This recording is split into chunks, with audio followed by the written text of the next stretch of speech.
Question தான். ராகுல் 7/6/2006 அன்று 4000 கடனாக பெற்று அதை 19/8/2006 அன்று திரும்ப செலுத்தினார். 5% வட்டி கணக்கிடப்பட்டால் அவர் செலுத்திய தொகை எவ்வளவு அப்படின்னு கேட்டாங்க. ஸோ தொகை எவ்வளவுன்னு கேட்குறாங்க. நல்லா புரிஞ்சுங்க. இந்த இடத்துல மொத்த தொகையை நம்ம கண்டுபிடிக்கலாம். ஓகே, இப்போது நாட்கள் கொடுத்தா கண்டிப்பாக 365 வகுத்துடலாம். இப்போ வந்து பார்த்தோன்னா டேட்டில் கொடுத்துருங்க. அப்போது இந்த தேதியிலேருந்து இந்த தேதிக்குள்ளே எத்தனை நாட்கள் இருக்குன்னு நம்ம கவுண்ட் பண்ணணும். கிளியரா? ஓகே, இப்போது இதை கவுண்ட் பண்ணுறதுக்கு 6வது மாதம் பாருங்கள். ஸோ நம்மளுக்கு 6வது மாதம்ன்றது நல்லா கவனிங்க. 6வது மாதம்ன்றது ஜூன் மாதமாக இருக்கும். ஓகேவா? 6வது மாதம்ன்றது என்னது? ஜூன் மாதம். ஓகே என்ன? ஓகே, அதனால் ஒரு நிமிஷம் நல்லா புரிஞ்சுக்கணும். நான் 7ஆம் தேதி வட்டிக்கு வாங்குறேன்னா வாங்குற அன்னைக்கு வட்டி கிடையாது, ஆனால் கொடுக்குற அன்னைக்கு வட்டி உண்டு.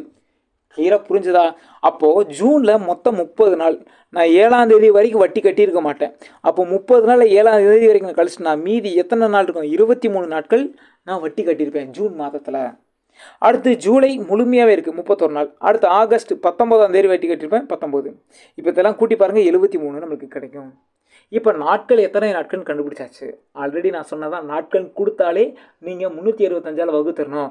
கண்டிப்பாக 73 வகுப்புற மாதிரி தான் அவங்க நாட்கள் கொடுப்பாங்கன்னு நான் சொன்னேன். அப்போ 365 73 என்ன பண்ணலாம்? 73 நாட்கள் நம்ம கண்டுபிடிச்சோம். 73 365 வகுத்துடலாம். இதில் ஒரு 73 இருக்கும், இதில் 5 73 இருக்கும். இப்போ வருடம் பார்த்தா 1/5. கிளியரா? ஓகே ஓகே, இப்போது நம்ம என்ன பண்ணலாம்? 100%. 100% எவ்வளவு? அசல் எவ்வளோ கொடுத்துருக்காங்க கொஸ்டினில்? நம்மளுக்கு 4000. 5% கொடுத்துருக்காங்க. ஓகேவா? 100% எவ்வளவு? 4000. ஓகே, ஸோ ஓகே, இப்போது 5% கொடுத்துருக்காங்க. நம்ம இந்த இடத்துல வருடத்தையும் % பெருக்கி தான் போடணும். ஸோ % பார்த்தோன்னா 5, வருடம் பார்த்தோன்னா 1/5. அப்போ இது 2 பெருக்கிடலாமா?